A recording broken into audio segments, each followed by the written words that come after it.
প্রধানমন্ত্রী হিসেবে খালেদা জিয়া যত উন্নয়নমূলক ও যুগান্তকারী কাজ করেছেন সেসব নিয়ে কখনোই আলোচনা হয় না। কারণ খালেদা জিয়া উন্নয়নের বাণী শুনিয়ে ক্ষমতা আঁকড়ে ধরতে চাননি। তার দল বিএনপিও নিজেদের আমলের সাফল্যগুলো নিয়ে খুব একটা কথা বলে না। রাষ্ট্র বিনির্মাণে খালেদা জিয়ার কিছু উল্লেখযোগ্য কাজ দেখে নেওয়া যাক। মুক্তিযুদ্ধকে নিজেদের গণ্ডিতে সীমাবদ্ধ করে রাখার জন্য আওয়ামী লীগের সমালোচনা আছে, খালেদা জিয়া ও বিএনপির ক্ষেত্রে সেটা নেই। অথচ মুক্তিযুদ্ধ ও মুক্তিযোদ্ধাদের সম্মানিত করার ক্ষেত্রে খালেদা জিয়ার অবদানটা অসামান্য। তিনি ক্ষমতায় এসে মুক্তিযুদ্ধের স্মৃতি রক্ষা ও স্মৃতি বিজড়িত স্থানসমূহ রক্ষার উদ্যোগ গ্রহণ করেন। রায়ের বাজারে শহীদ বুদ্ধিজীবী স্মৃতিসৌধ নির্মাণ করে মুক্তিযুদ্ধে পাকিস্তানিদের হাতে নির্মমভাবে প্রাণ হারানো বুদ্ধিজীবীদের প্রতি জাতির সম্মান প্রদর্শনের ব্যবস্থা করেন। এরপর 2001 সালে সরকার গঠন করে খালেদা জিয়া মুক্তিযোদ্ধাদের কল্যাণে সরাসরি সরকারকে সম্পৃক্ত করার জন্য মুক্তিযুদ্ধ বিষয়ক মন্ত্রণালয় প্রতিষ্ঠা করে। তার নির্দেশে মুক্তিযোদ্ধা তারামন বিবিকে খুঁজে বের করে মুক্তিযুদ্ধে তার অবদানের স্বীকৃতিস্বরূপ রাষ্ট্রীয় পদক বীর প্রতীক হস্তান্তর করা হয়। খালেদা জিয়া পাকিস্তানে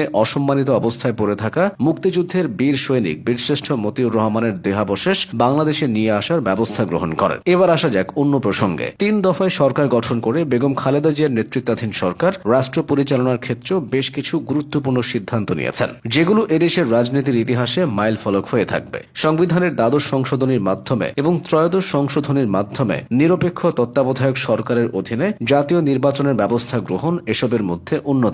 খালেদা জিয়ার সরকার রাষ্ট্রীয় কার্যক্রম পরিচালনায় 7টি সংসদীয় কমিটি গঠন করেন, যাতে বিরোধী দলীয় সাংসদদেরকে গুরুত্ব সহকারে অবস্থান দেওয়া হয়। শিক্ষা খাতে বাধ্যতামূলক প্রাথমিক শিক্ষা আইন এবং মেয়েদের জন্য 10ম শ্রেণী পর্যন্ত বিনা বেতনে পড়াশোনার ব্যবস্থা করা তার সরকারের অন্যতম অবদান। তার সরকারের আমলে বাংলাদেশ উন্মুক্ত বিশ্ববিদ্যালয় ও জাতীয় বিশ্ববিদ্যালয়ের পথ চলা শুরু হয়। বেসরকারি বিশ্ববিদ্যালয় প্রতিষ্ঠার অনুমোদন তার সরকারের আমলেই গৃহীত হয়। তিনি জিয়াউর রহমানের অর্থনীতির অনুসরণ করে বেসরকারীকরণের উপর গুরুত্ব আরোপ করেন। ব্যক্তিগত আয়কর প্রদানের হার 55% থেকে 25% নিয়ে আসেন। ব্যবসায় সহজ করার লক্ষ্যে 27 ধরনের শুল্ক হ্রাস করে 7 ধরনের আমদানি শুল্ক নির্ধারণ করেন। বেগম খালেদা জিয়া বাংলাদেশে মুক্তবাজার অর্থনীতির সূচনা করেন। দেশের ভূভাগের খনিজ সম্পদকে কাজে লাগাতে বড় পুকুরিয়ায় কয়লা খনি ও মধ্যপাড়ার শ্বেত পাথরের খনি থেকে উত্তোলন কার্যক্রমের সূচনা তার সরকারের আমলেই করা হয়। বেগম খালেদা জিয়ার শাসনামলে নারীদের আত্মনির্ভরশীল রূপে গড়ে তোলার জন্য প্রধানমন্ত্রীর তহবিল থেকে সহজ শর্তে ঋণ সহায়তা প্রকল্প গ্রহণ করা হয়। আত্মকর্মসংস্থান কর্মসূচির অংশ হিসেবে সহজ শর্তে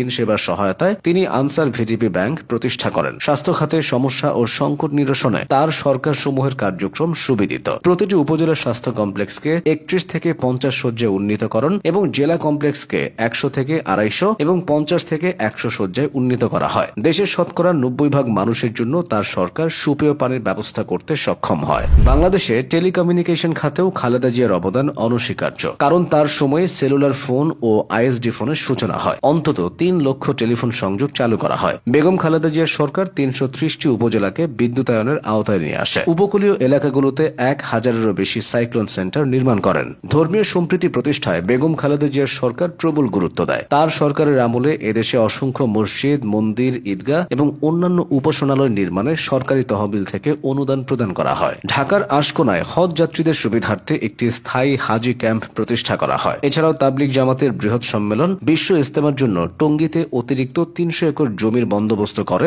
বেগম খালেদা জিয়ার সরকার। প্রধানমন্ত্রী হিসেবে খালেদা জিয়ার এসব সাফল্যের কথা আপনি কতটুকু জানতেন?